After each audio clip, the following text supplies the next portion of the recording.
안녕하세요. 자유유튜브입니다. 오늘은 백종원의 요리비책과 슈퍼스타 경제라는 제목으로 이야기를 한번 해볼까 합니다. 최근에 4차 산업혁명 관련 컨텐츠를 기획하고 있었는데요. 마침 백종원의 요리비책 채널이 이슈가 되는 것과 관련해서 슈퍼스타 경제라는 조금 더 세부적인 내용으로 한번 컨텐츠를 만들어 보게 됐습니다. 자, 그렇다면 이 백종원의 요리비책이 슈퍼스타 경제와 어떤 관련이 있고, 자, 그러면 우리는 투자자의 입장으로서 4차 산업혁명 시대에 어떻게 해석하고 흐름을 읽어야 되는지 거기에 대해서 한번 이야기를 해보도록 하겠습니다. 영상을 본격적으로 감상하시기 전에 좋아요 버튼과 구독 버튼 눌러주시면 감사하겠습니다. 자, 슈퍼스타 경제와 4차 산업혁명 시대라는 타이틀을 달아봤습니다. 자, 우리는 이미 4차 산업혁명 시대에 살고 있습니다. 서서히 변하고 있기 때문에 그것이 완전하게 피부에 와닿지는 않지만, 자, 앞으로 더 빠른 변화를 맞이하게 될 것입니다. 그래서 지금 현재 우리가 어떤 위치에 있느냐, 바로 3차 산업혁명 그 시기를 막 지나고 4차 산업혁명에 있지 않나, 자, 이런 생각이 들고요. 자, 일정 수준이 지나고 나면은 점점 더 빠르게 진행이 될 것이다. 자, 이렇게 생각을 하고 있습니다. 자, 그렇다면은 이 슈퍼스타 경제라는 말을 좀 생소하게 생각하실 수도 있는데요. 자, 이 슈퍼스타 경제라는 말은 제2의 기계 시대라는 책에서 차용을 했습니다. 제2의 기계 시대는 4차 산업혁명이라는 말과 유효로서 어떤 학자들은 제2의 기계 시대라는 말을 쓰고, 자, 어떤 학자들은 4차 산업혁명이라는 말을 쓰는데, 대체적으로 사람들은 지금 4차 산업혁명이라는 말을 많이 쓰고 있기 때문에 제가 이 영상의 내용에서는 4차 산업혁명이라는 말로 통일을 하겠습니다. 결론적으로 이 4차 산업혁명 시대의 중요한 이슈 중에 하나는 이 슈퍼스타 경제인데요. 자, 이 슈퍼스타 경제가 더욱 공고해지고 강력해진다는데 우리가 관심을 가질 필요가 있어 보입니다. 사실 이 슈퍼스타 경제라는 말은 1981년에 처음 나왔고요. 그 이후로도 계속 쓰였지만 지금 4차 산업혁명 시대가 되면서 이 슈퍼스타 경제는 더욱 강력해지고 있기 때문에 4차 산업혁명 시대에 들어서 많은 이슈가 되고 있는 것입니다. 자, 그러면 백종원의 유튜브, 백종원의 요리비책 채널이 어떤 관련이 있을까? 제가 신문 기사를 하나 가져와 봤는데요. 자, 사흘 만에 100만을 돌파했다고 합니다. 엄청나게 빠른 시간에 100만을 돌파해서 상당히 부럽기도 한데요. 자, 그러면서 6월 17일 오늘 촬영 날짜 기준으로 벌써 157만 명을 돌파한 것을 확인할 수 있습니다. 자, 여기에서 우리는 백종원이라는 사람의 파워를 확인할 수 있는데요. 요식업계의 1인자답게 많은 사람의 관심을 받고 있는 모습을 확인할 수 있습니다. 자, 그러면서 이 백종원이라는 사람의 영향력은 더욱더 커지겠죠. 그러면은 이 요리비책이 과연 4차 산업혁명과 무슨 관련이 있을까? 우리는 이것을 한번 먼저 짚어볼 필요가 있습니다. 자, 제가 왜 이 슈퍼스타 경제라는 말을 붙여놨을까? 자, 궁금해 하실 분들도 있을 건데요. 자, 그러면은 차근차근 한번 짚어보도록 하겠습니다. 자, 4차 산업혁명에 여러 가지 특징이 있지만, 자, 그 특징 중에 하나는 소득과 수익의 양극화가 점점 더 심해진다는 것입니다. 자, 특히 상위 1% 이상의 소수가 차지하는 수익 비중이 점점 더 커진다는 점이 있습니다. 자, 우리가 생각할 때 기술이 발전할수록 소득은 점점 더 평등해질 것이라고 생각할 수도 있는데요. 그것과는 완전히 반대로 상위권으로 갈수록, 특히 상위 1% 안에서도 소득의 격차가 점점 더 커진다는 연구 결과가 나왔고 앞으로도 그렇게 될 것이라는 전망이 많습니다. 자, 그렇다면은 자, 이런 것이 다 무엇과 관련이 있느냐 하니까 바로 기계화, 자동화가 큰 영향을 미치고 있다고 합니다. 왜? 일자리를 대체하기 때문이죠. 자, 이렇게 기계화, 자동화가 되면서 일자리가 사라지는 대신 오너, 경영자의 소득은 늘어나기 때문입니다. 이것과 관련해서 과거 영상 경제위기, 부자는 더 부자되고 서민은 빈민이 되는 이유를 참고하시면 좀 더 이해가 쉬울 겁니다. 자, 이 같은 소득의 양극화는 제조업 등 노동력이 많이 필요한 분야뿐만이 아니라 모든 산업에 걸쳐서 다방면으로 일어난다는 겁니다. 자, 과거에는 어떤 개혁이 일어나거나 산업의 변화가 일어나면 제조업을 중심으로 일어나는 경우가 많았습니다. 자, 그렇지만 4차 산업혁명은 모든 산업에 걸쳐서 다방면에 일어난다는 특징이 있다는 점 우리가 눈여겨볼 필요가 있습니다. 자, 그러면서 한 예로 자, 해리포터 시리즈의 저자 조앤 롤링은 억만장자가 되었는데요.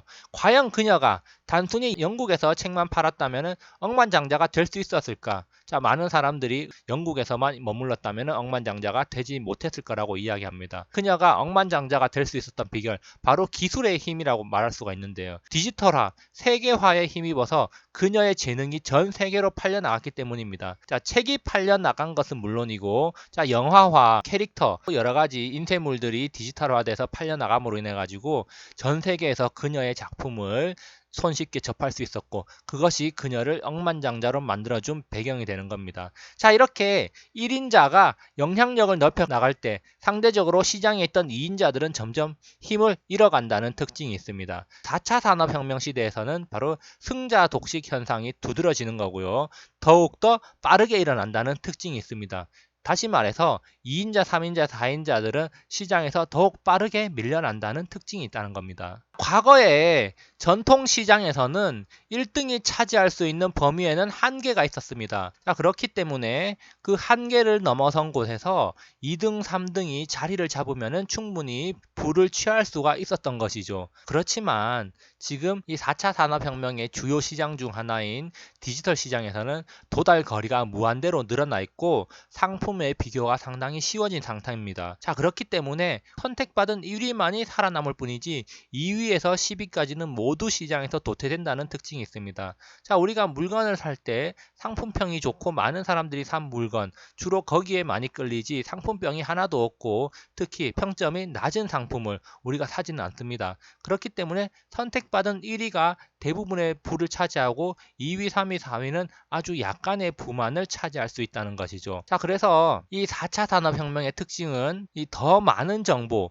상품, 서비스가 디지털화됨으로 인해 가지고 많은 사람들한테 도달하게 된다는 겁니다. 자, 그렇기 때문에 여기에서 시장에서 1위를 하고 있는 사람이 시장을 독점하게 될 가능성이 높다는 것이죠. 과거에는 도제 방식으로 전수되던 요리 비법이 이제는 누구나 다 보고 따라할 수 있게 됐습니다. 시장에서 가장 영향력 있는 바로 백종원이라는 사람의 레시피를 우리가 누구나 다 보고 따라할 수 있는 것이죠. 자, 그러면서 백종원이라는 사람은 자신의 브랜드 가치를 점점 더 높일 수가 있는 것입니다.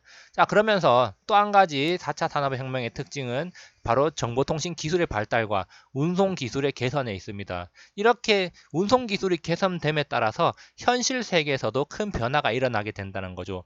자, 그리고 또 한 가지 네트워크 효과라는 게 있는데요. 사람들이 모인 곳에 더 많은 사람들이 모여들게 됩니다. 백종원이라는 사람의 채널에 150만 명이 모여들었다. 그러면은 그 150만 명이 모여들었다는 소문을 듣고 더 많은 사람들이 관심을 가지게 되겠죠. 그런 식으로 네트워크 효과가 발생하기 때문에 시장에서 1위 사업자는 점점 더 영향력을 키울 수가 있는 것입니다. 그게 바로 4차 산업혁명의 중요한 특징 중의 하나입니다. 자, 그래서 백종원이 던져준 화두는 무엇이냐? 자, 강력한 인지도를 가진 사람이 시장에 새롭게 진입할 때 단숨에 기존의 1위를 위협하는 자리에 도달할 수 있다는 점입니다. 다른 시장에서 1위였던 사람이 새로운 시장에서도 단숨에 1위까지 치고 올라갈 수가 있다. 자, 이런 점을 우리가 좀 눈여겨봐야 되는데요. 자, 백종원이라는 사람은 이미 각종 TV 방송 프로그램을 통해서 인지도를 쌓았고, 자, 이제는 온라인 방송의 선봉이라고 할 수 있는 유튜브에서도 국내에서 1위 자리에 도달한 수준이 아닌가, 자, 이런 생각을 하게 됩니다. 물론 제가 유튜버 1위인지는 확인해보진 않았지만 사실상 인지도 면에서는 1위라고 할 수가 있겠죠. 자, 어쨌든 자, 다른 시장에서 쌓아놓은 이 콘텐츠 노하우가 바로 디지털화 된다는 건데요. 자, 이렇게 이 디지털화됨으로 인해서 새로운 시장에서 파급력을 형성합니다. 자, 단지 이 파급력이 새로운 시장에서만 영향을 미치는 게 아니라 기존 시장이 새로운 시장과 시너지 효과를 내게 되고 시장 지배력이 점점 강화된다는 특징이 있습니다. 자, 그래서 1인자는 더욱더 많은 부 또는 더욱더 강력한 시장 지배력, 인지도를 취하게 되는 것이고 2인자 또는 그 이하에 머물러 있던 사람들은 점점 시장에서 밀려나게 된다는 특징이 있는 것이죠. 슈퍼스타 경제 한번 정리해보면요. 자, 슈퍼스타는 시간이 지날수록 더 많은 부를 가지게 된다는 특징이 있습니다. 그러는 사이에 중산층은 점점 사라지고 평균 소득은 점점 증가하지만 실제로 중위소득에는 변화가 없거나 줄어들게 됩니다. 이 평균 소득이 점점 증가하는 이유는 최상위 계층의 소득, 부의 증가 속도가 훨씬 빠르기 때문이죠. 그래서 여기 보면은 멱법칙 분포라는 그래프가 있는데요. 자, 이 부분이 바로 최상위 계층이 가지는 부의 크기가 되는 것이고요. 자, 이 나머지 부분은 그 이하의 계층들이 가지는 소득의 분포가 되는 것입니다. 슈퍼스타 경제에서는 최상위 계층이 대부분의 부를 가지게 되고 나머지 계층이 아주 적은 양의 부를 나눠 가지게 되는 양극화가 극단에 이르는 시대로 점점 흘러가게 되는 것입니다. 자, 그렇다면은 우리가 투자자로서 주목해야 될 거, 바로 4차 산업혁명 시대에 어느 기업을 우리가 주목해야 되는가. 뭐 여기서 제가 그냥 몇 개만 한번 가져와 봤는데요. 자, 여기에 대해서는 차후에 4차 산업혁명과 기업에 대해서 한번 콘텐츠 제작을 계획하고 있기 때문에 거기에서 좀 더 자세하게 한번 다뤄보도록 하겠습니다. 그러면은 한번 살펴보면요. 자, 디지털 시장에서 지배력을 확고히 한 기업들이 오프라인 시장으로 넘어가고 있습니다. 자, 아마존 같은 경우에 하루 배송을 선언하면서 온라인 시장의 지배력을 확고히 하고 있고요. 무인 편의점 아마존고를 출시함으로 인해서 오프라인 소매점들을 위협하고 있습니다. 자, 그러면서 아마존은 2019년 1분기 사상 최대의 수익을 내면서 승승장구하고 있는 모습입니다.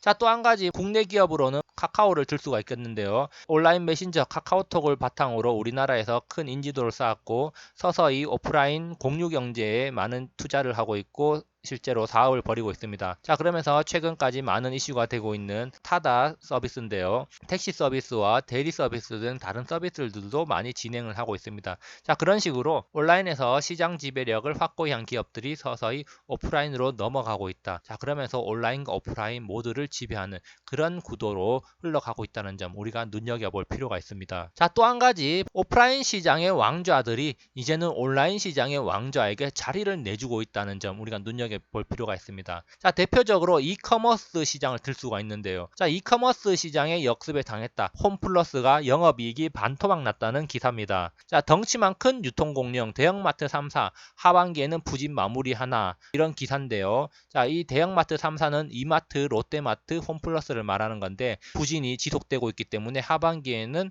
부진이 마무리될 걸로 한번 기대를 해본다, 이런 말인데 제가 볼 때는 부진이 마무리되지는 않을 것 같습니다. 자, 그리고 그 온라인 배송업체들이 식품 배송, 신선 배송, 새벽 배송 등을 하면서 전통적인 소매 기업들도 본격적으로 이들과 경쟁하고 있는데요. 롯데와 신세계가 본격적으로 참전하면서 지금 식품 배송 시장에서도 불꽃 튀는 경쟁이 지속되고 있다. 자, 이런 이야기입니다. 자, 그러면서 쿠팡은 현재 우리나라 온라인 쇼핑 시장의 왕자로 자리매김하고 있습니다. 온라인 쇼핑 시장에서의 지배력을 바탕으로 오프라인 기업들을 다 죽이고 있는데요. 이런 상황에서 치킨 게임, 즉 공격적으로 투자와 물류 확대를 지속하고 있다는 기사가 나오고 있습니다. 여기 차트를 하나 준비했는데요. 이 차트는 바로 그 주봉 차트입니다. 자, 보면은 2018년 1월 정점을 찍고 지금 6월까지 1년 반 동안 주가가 하락하면서 반토막 이상 났습니다. 과연 여기서 반등을 할 것인가? 뭐 잠깐 반등을 할 수 있겠지만 저는 좀 회의적으로 바라보고 있습니다. 왜? 쿠팡도 지속적으로 투자를 하면서 시장 지배력을 늘려가고 있고